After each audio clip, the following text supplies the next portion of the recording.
आज पढ़ेंगे हम सेट थ्योरी, समुच्चय सिद्धांत के बारे में अध्ययन करेंगे। और समुच्चय सिद्धांत में हमारा टॉपिक है आज यूनिवर्सल सेट, मतलब सार्वत्रिक समुच्चय, या ये देखें समष्टि समुच्चय। समष्टि समुच्चय मतलब जिससे मान लीजिए हमारा देश है, तो देश ये हो जाएगा हमारा यूनिवर्सल सेट हो जाएगा, समष्टि समुच्चय हो जाएगा। और हमारे राज्य जो हैं वो छोटे छोटे समुच्चय हो गए, जो कि देश से ही हैं, देश से ही बने हुए हैं, उसके अंदर हैं। तो ये हमारा देश समष्टि समुच्चय हो जाएगा, राज्य हो जाएंगे हमारे, उसके उप समुच्चय हो जाते हैं, छोटे छोटे समुच्चय हो जाते हैं। तो यहाँ देखेंगे यदि किसी निश्चित संदर्भ में दिए हुए समस्त समुच्चय एक निश्चित समुच्चय के उप समुच्चय हों, तो इस निश्चित समुच्चय को समष्टि समुच्चय या सार्वत्रिक समुच्चय कहा जाता है। और इसे यू से प्रदर्शित किया जाता है। यू यूनिवर्सल सेट, यूनिवर्स मतलब ब्रह्मांड। आपने कहा ब्रह्मांड, तो ब्रह्मांड के अंदर सारी चीजें आ जाती हैं। तो इस तरह से हमारा सब यूनिवर्सल सेट जो होता है वो सबसे बड़ा होता है, और जितने भी सेट होते हैं उसके अंदर होते हैं। तो यहाँ देख रहे हैं जैसे अंग्रेजी वर्णमाला के सभी अक्षरों का समुच्चय ABCD XYZ, ये अंग्रेजी वर्णमाला के सभी अक्षरों का समुच्चय हो गया। और यहाँ देख रहे हैं अंग्रेजी वर्णमाला के स्वरों का समुच्चय AEIOU, तो ये देख रहे हैं AEIO स्वरों का समुच्चय। और ये दिया गया हमारा अंग्रेजी वर्णमाला के सभी अक्षरों का समुच्चय। तो ये स्वर जो होंगे इसके अंदर बिलोंग करेंगे, तो ये आ जाएगा आपका एक यूनिवर्सल सेट हो गया। और ये हो जाएगा उसका एक उप समुच्चय होगा। ये भी अपने आप में समुच्चय है, लेकिन ये इसका क्या है, उप समुच्चय होगा, इसमें निहित है। तो देखेंगे जैसे प्राकृतिक संख्याओं का समुच्चय 1 2 3 4 5, ये हमारी नेचुरल नंबर्स हैं, इनका समुच्चय। और देखिए सम संख्याओं का समुच्चय, तो सम संख्याएं सारी संख्या जो सम संख्याएं जो होंगी प्राकृतिक संख्याओं के अंदर ही होंगी, उसके अंदर होंगी। तो ये भी अपने आप में एक सेट है, लेकिन एन जो है ये मतलब प्राकृतिक संख्याओं का समुच्चय, ये एक यूनिवर्सल सेट हो गया। विषम संख्याओं का समुच्चय, विषम संख्याएं भी इसके अंदर बिलोंग करेंगी। तो यहाँ ये आपका यूनिवर्सल सेट है, सार्वत्रिक समुच्चय है, और ये उसके उप समुच्चय हो जाएंगे। तो यहाँ देखेंगे कि किसी भी जो हमारा सार्वत्रिक समुच्चय होता है, यूनिवर्सल सेट होता है, उसके बहुत सारे छोटे छोटे उप समुच्चय बना सकते हैं। अब देखते हैं विसंधित समुच्चय, डिसजॉइंट सेट्स। विसंधित ये दो समुच्चयों ए और बी में कोई भी अवयव, कोई भी एलिमेंट्स कॉमन ना हो, उभयनिष्ठ ना हो, तो वह समुच्चय हमारे विसंगीत समुच्चय कहलाते हैं। मतलब अर्थात ए का कोई भी अवयव बी में ना हो और बी का कोई भी अवयव ए में ना हो, तो वो हमारे विसंगीत समुच्चय कहलाते हैं। जिससे A = ABC, B = XYZ ले लिया, तो यहाँ देख रहे हैं दोनों में कोई भी अवयव कॉमन नहीं है। यहाँ देखेंगे जैसे ये समुच्चय हमारा ये सम संख्याओं का समुच्चय है, और ये विषम संख्याओं का समुच्चय है। तो सम संख्याओं का समुच्चय और विषम संख्याओं का समुच्चय ये आपस में क्या एक दूसरे की मतलब विसंगीत समुच्चय इसमें, क्योंकि दोनों में कोई भी अवयव कॉमन नहीं है। तो दो देखेंगे समुच्चय, जब उसमें कोई भी अवयव कॉमन नहीं होगा तो वो कहलाएंगे हमारे डिसजॉइंट सेट, विसंगीत समुच्चय कहलाते हैं। वेन आरेख देखेंगे, वेन डायग्राम। तो देखेंगे वेन डायग्राम सर्वप्रथम 18वीं शताब्दी में स्विस गणितज्ञ आयलर ने समुच्चयों को व्यक्त करने के लिए वृत्तों का उपयोग किया था। तत्पश्चात 19वीं शताब्दी में ब्रिटिश वैज्ञानिक जॉन वेन ने आयलर की विधि को विकसित किया।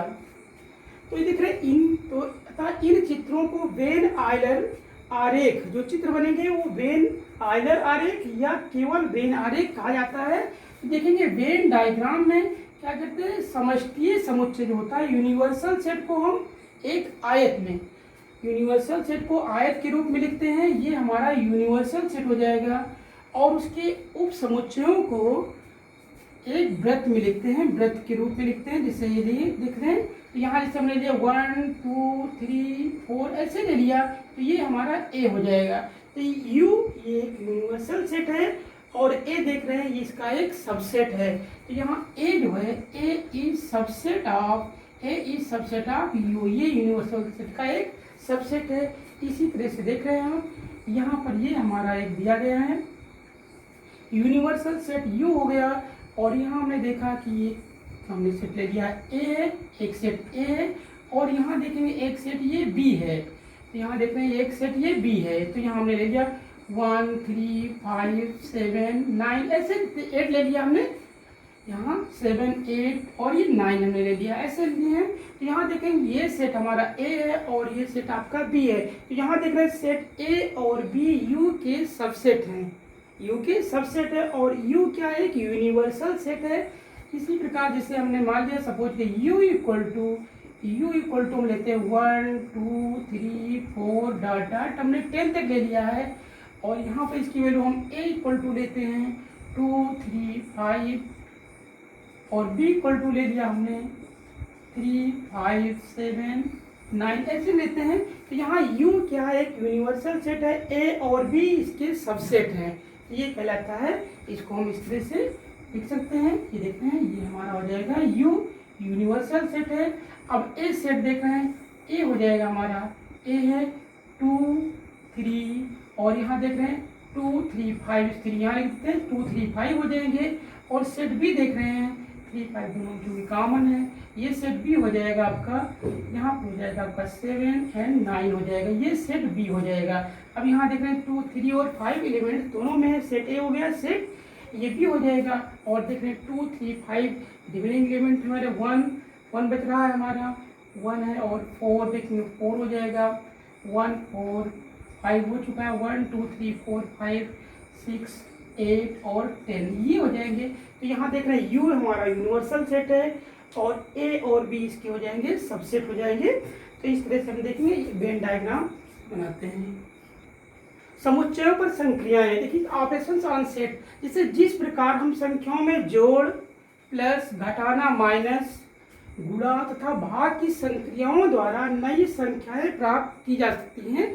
जैसे हम जोड़ करके घटा करके गुणा और भाग से नई संख्याएं प्राप्त करते हैं, उसी प्रकार समुच्चयों में उसके यूनियन इंटरसेक्शन और अंतर से हम नए समुच्चय प्राप्त करते हैं।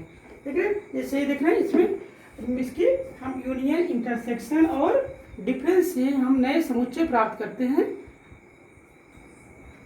देखेंगे यहाँ जैसे समुच्चयों का संघ अथवा सम्मिलन, यूनियन ऑफ सेट। तो यहाँ देख रहे ए यूनियन बी, उसको हम यूनियन को यू से डिनोट करेंगे, A union B equal to x such that x belong to A या एक्स बिलोंग टू बी। यहाँ देख रहे हैं जब कोई भी एलिमेंट ए यूनियन बी में बिलोंग करेगा, इसका मतलब या तो वो ए में बिलोंग करेगा या बी में बिलोंग करेगा। X belong to A union B if and only if x belong to A या एक्स बिलोंग टू बी। यहाँ देख रहे हैं जैसे सपोज कीजिए ए इक्वल टू हमारा है 3 5 7, ऐसे कर रहे हैं। और सेट बी इक्वल टू हमने ले लिया 7 9 8 ले लिया है। और यहाँ ए यूनियन बी निकालेंगे तो A union B equal to हो जाएगा हमारा 3 5 7 9 और ये 8 हमने लिख लिया, ये एलिमेंट्स हो गए। तो यहाँ देख रहे हैं ये एलिमेंट जितने भी हैं या तो ए में बिलोंग करेंगे या बी में बिलोंग करेंगे। तो यहाँ ए या अथवा आ जाए, या ए अथवा आ जाए, तो दोनों में इसका मतलब होता है यूनियन, या तो या आएगा या अथवा आएगा, तो इसका मतलब होता है वो यूनियन होता है। जैसे यहाँ देख रहे हैं, ये हम देख रहे हैं वेन डायग्राम से, तो वेन डायग्राम से देखेंगे ये हमारा यू हो जाएगा, यूनिवर्सल सेट हो जाएगा। और यहाँ देख रहे हैं ए, मान लीजिए ये सेट ए है और ये सेट बी है, तो ये देखेंगे पूरा जो हमारा सेटेड पोर्शन है ये हो जाएगा हमारा ए यूनियन बी, ये कहलाएगा ए यूनियन बी कहलाएगा। ये सेटेड पोर्शन हो जाएगा हमारा ए यूनियन बी हो जाएगा। इसमें देख रहे हैं, इसे यहाँ हमने देख लिया, ये देख रहे हैं ये दो हमारे सेट हैं, जो ये हमारे डिसजॉइंट सेट है, ए है और ये बी है। इसमें देख रहे हैं कोई भी एलिमेंट्स कॉमन नहीं है। जैसे ए इक्वल टू हमने ले लिया 1 3 5 है और बी इक्वल टू हमने ले लिया है 2 4 6 लिया है। तो इसमें देख रहे हैं कोई भी एलिमेंट्स इसमें कॉमन नहीं है, 1 3 5 है, यहाँ 2 4 6 है, तो ये हमारे डिसजॉइंट सेट होंगे। लेकिन इसका यूनियन निकालेंगे तो हमारा आ जाएगा A union B equal to हो जाएगा 1 2 3 4 5 6, ये हो जाएगा ए यूनियन बी। जबकि देख रहे हैं तो यहाँ ए यूनियन बी देख रहे हैं, इसके एलिमेंट जो हैं जितने भी ए यूनियन बी के जो भी एलिमेंट्स हैं या तो ए में बिलोंग करेंगे या बी में, या अथवा या कर सकते हैं ए में बिलोंग करेंगे अथवा बी में बिलोंग करेंगे। तो कहीं भी या आता है या अथवा आता है, इसका मतलब वो यूनियन है। ये देखिए ए इंटर समुच्चयों का प्रतिच्छेदन, intersection of set A intersection B equal to x that x belong to A और एक्स बिलोंग टू बी। कहीं भी और आ जाता है तो और का मतलब होता है, या एंड आएगा तो इसका मतलब होता है इंटरसेक्शन, या और अथवा आता है तो उसका मतलब होता है यूनियन। तो यहाँ ए देखेंगे A intersection B equal to x that x belong to A और x belong to B. Suppose कीजिए जैसे ये एलिमेंट है x A belong to B, ऐसे करें कि एक्स ए इंटरसेक्शन बी में बिलोंग कर रहा है तो इसका मतलब हुआ if and only if x belong to A और एक्स बिलोंग टू बी, मतलब एक्स ए में और बी दोनों में बिलोंग करेगा तो वो इंटरसेक्शन होगा। जैसे देख रहे हैं हम ए इक्वल टू हमने ले लिया है 3, 5, 7, 9 ले लिया है, और बी इक्वल टू है हमारे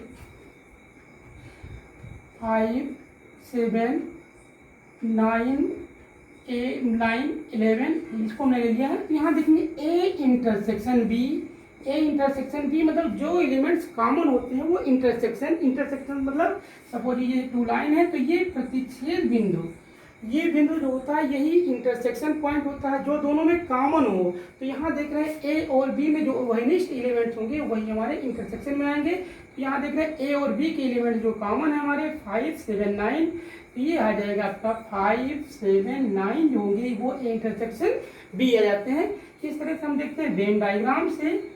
हाँ देखेंगे जैसे ये वेन डायग्राम में देख रहे हैं एक सेट हमारा ए हो गया है, दूसरा सेट देख रहे हैं बी है, ये ए है और ये बी है, ये हमारा यूनिवर्सल सेट है। तो यहाँ ए इंटरसेक्शन बी में ये पोर्शन हम देख रहे हैं दोनों में है, ए और बी में है, तो ये पोर्शन कहलाएगा होगा हमारा ए इंटरसेक्शन बी हो जाएगा। यही देखते हैं इसे सपोज कीजिए, हाँ देख रहे हैं